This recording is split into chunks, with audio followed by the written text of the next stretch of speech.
Salam sejahtera untuk kita semua. Baik, sebelum kita akan belajar lagi firman Tuhan, mari kita tunduk kepala dan kita berdoa. Bapa di surga, siaplah kami untuk belajar firman-Mu pada saat ini.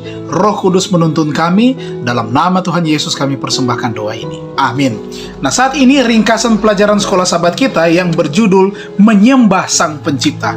Sekali lagi, Menyembah Sang Pencipta.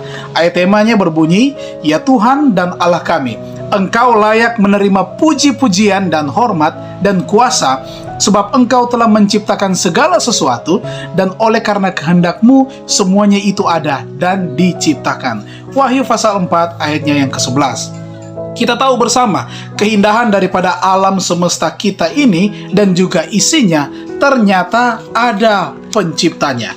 Dan kita percaya bahwa Sang Pencipta kita adalah Allah yang kita sembah. Mari kita lihat pelajaran sekolah sahabat per hari yang akan kita dapatkan pada saat ini. Pelajaran yang pertama adalah pelajaran hari Minggu, teman dalam kesengsaraan. Penulis kitab Wahyu ini adalah Yohanes. Nah, setelah kenaikan Yesus ke surga dalam kisah 1 ayatnya yang ke-9, maka Yesus mengunjungi rasul terakhir, Rasul Yohanes yang masih hidup. Yohanes ini yang berada pada saat itu di Pulau Patmos, tempat dia diasingkan sebagai tawanan oleh Kaisar Romawi yang kejam, Domitianus. Di tempat pengasingan ini, dalam keadaan yang dipenuhi dengan kesengsaraan, terpisah dari dukungan keluarga. Yohanes terpisah dari dukungan teman, bahkan juga komunitas Kristen yang lainnya. Yohanes ternyata tidak ditinggalkan sendirian dalam kesengsaraan dan kesulitan yang dihadapi sebagai pengikut Kristus. Ada malaikat pengunjung dengan cahaya yang menyilaukan mengunjungi Yohanes di pulau yang sepi ini dan membawakan pekabaran langsung dari tahta Allah kepadanya, yaitu pekabaran, khususnya pekabaran malaikatnya yang pertama, Wahyu 14 ayatnya yang ke-7. Takutlah akan Allah dan muliakanlah Dia, karena telah tiba saat penghakimannya. Sembahlah Dia yang menjadikan langit dan bumi dan laut dan semua mata air.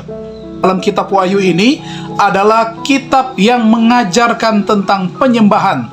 Kita diciptakan sebagai makhluk yang memang harus menyembah. Menyembah kepada siapa? Kepada pencipta kita. Setiap orang menyembah sesuatu ataupun juga seseorang. Nah, penyembahan yang benar menyembah kepada Sang Pencipta kita. Itulah yang harus kita sembah. Nah, Yohanes dalam kesengsaraannya, tetapi justru dia mendapatkan penglihatan ini untuk menyembah Sang Pencipta. Dalam pelajaran hari Senin, menyembah Pencipta. Ketika sebagian besar dunia ini, ya dunia ilmiah dan bahkan juga dunia kekristenan telah menerima teori, khususnya teori evolusi, ajaran-ajaran yang menyerang inti daripada Alkitab kita. Teori evolusi menyerang ajaran tentang pengorbanan Yesus di kayu salib. Nah, seruan terakhir daripada kitab Wahyu berakar pada buku pertama kitab suci, yaitu buku kitab Kejadian. Kejadian 1 ayat 1 katakan, pada mulanya Allah menciptakan langit dan bumi. Itulah sebabnya kalau Allah yang menciptakan langit dan bumi, dalam pekabaran malaikat pertama Wahyu 14 ayat 7, sembahlah Dia Pencipta. Kalau kita lihat di sini, kekuatan kreatif daripada Tuhan itu sangat luar biasa. Tidak hanya membawa langit dan bumi ini menjadi ada, tetapi telah bekerja demi umat Tuhan selama berabad-abad. Karena Dia adalah Tuhan yang memulai dunia ini, yang selalu hadir di dunia ini, yang tidak pernah meninggalkan umat-umatnya, saya dan saudara. Kita masuk dalam pelajaran hari Selasa. Kenapa? Karena ternyata Tuhan itu sangat dekat dengan kita.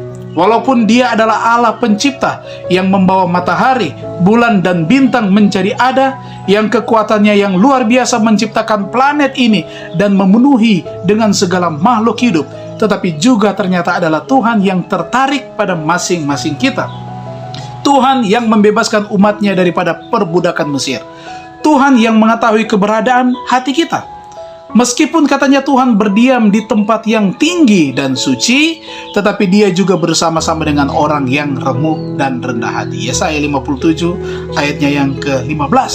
Yesus sendiri katakan, Aku di dalam mereka dan Engkau di dalam aku, supaya mereka sempurna menjadi satu, agar dunia tahu bahwa Engkau yang telah mengutus aku dan bahwa Engkau mengasihi mereka sama seperti Engkau mengasihi aku. Yohanes pasalnya yang ke-17 ayatnya yang ke-23. Tuhan kita sebagai pencipta, tetapi Tuhan juga yang sungguh sangat dekat dengan saya dan saudara. Tuhan yang peduli dan mengasihi kita.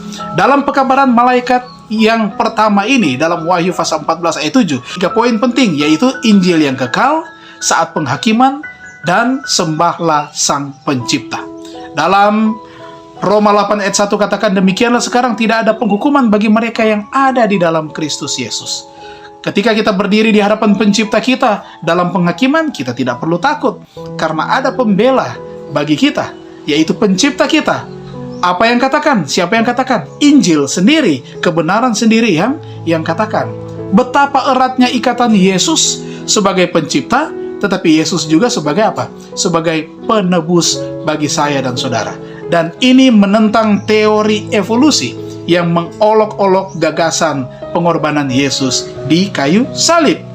Awal teori evolusi menghancurkan fondasi salib yang alkitabiah. Tetapi sebaliknya, Gereja Masih Advent hari ke-7 dalam Wahyu 14 ayat 7 memanggil dunia, kita semua, untuk menyembah pencipta kita. Bukan hanya sebagai pencipta, tetapi juga sebagai hakim, tetapi juga yang membela kita. Karena dalam pekabaran ini, Injil, penghakiman, dan juga penciptaan terdapat di dalamnya. Kita masuk dalam pelajaran hari Kamis. Sang pencipta kita ternyata adalah penebus kita. Dia berkorban untuk saya dan saudara, mati di kayu salib. Pencipta kita adalah penebus. Tuhan yang menciptakan kita adalah Tuhan yang sama menebus kita, yang berkata, baiklah kita menjadikan manusia menurut gambar dan rupa kita, Kejadian 1 ayat 26. Dan ternyata dia adalah oknum yang sama di kayu salib yang pernah berseru, Eli Eli lama sabachthani. Artinya, Allahku, Allahku, mengapa engkau meninggalkan aku? Matius 27 ayat 46. Bagaimana tanggapan kita kalau pencipta kita adalah penebus kita? Tanggapan kita, Wahyu 14 ayat 7, pekabaran malaikat pertama. Mari kita takut akan Allah, kita muliakan Dia, dan kita sembah akan Dia. Pekabaran malaikat pertama ini mengajak kita untuk menyembah Sang Pencipta yang datang untuk menebus saya dan saudara, bahkan juga mati di kayu salib. Sungguh suatu tontonan yang luar biasa bagi mereka yang mengenal Yesus sebelum Dia datang ke bumi sebagai manusia. Tidak heran kalau makhluk surgawi juga menyembah akan Dia. Pelajaran hari Jumat, pelajaran yang terakhir. Perjanjian Lama, para nabi menegur umat-umat Allah karena mereka menyembah ilah-ilah yang lain dengan praktek-praktek penyembahan dunia kekafiran. Dan ini memang adalah merupakan konflik antara penyembah Tuhan atau menyembah ilah lain. Ini adalah pusat konflik daripada alam semesta yang terjadi pada saat ini. Tetapi pekabaran pada saat ini mengingatkan kita untuk maka kita harus menyembah Tuhan, memuliakan Tuhan. Karena kalau tidak menyembah Tuhan, berarti kita kehilangan alasan akan keberadaan kita. Dengan kita menyembah Tuhan, kita mengakui Tuhan sebagai pencipta, berarti kita mengakui namanya sebagai pencipta, bahkan sebagai juga juru selamat bagi saya dan saudara. Kita bersyukur karena kita memiliki Allah yang kita kenal, Allah yang dapat kita sembah dan kita muliakan. Dan kita sembah, muliakan Allah kita di dalam khususnya hari Sabat. Terima kasih, Tuhan memberkati kita semua. Mari kita tunduk kepala dan kita berdoa. Bapa di surga, kami berterima kasih untuk kebenaran firman Tuhan yang kami boleh pelajari pada saat ini.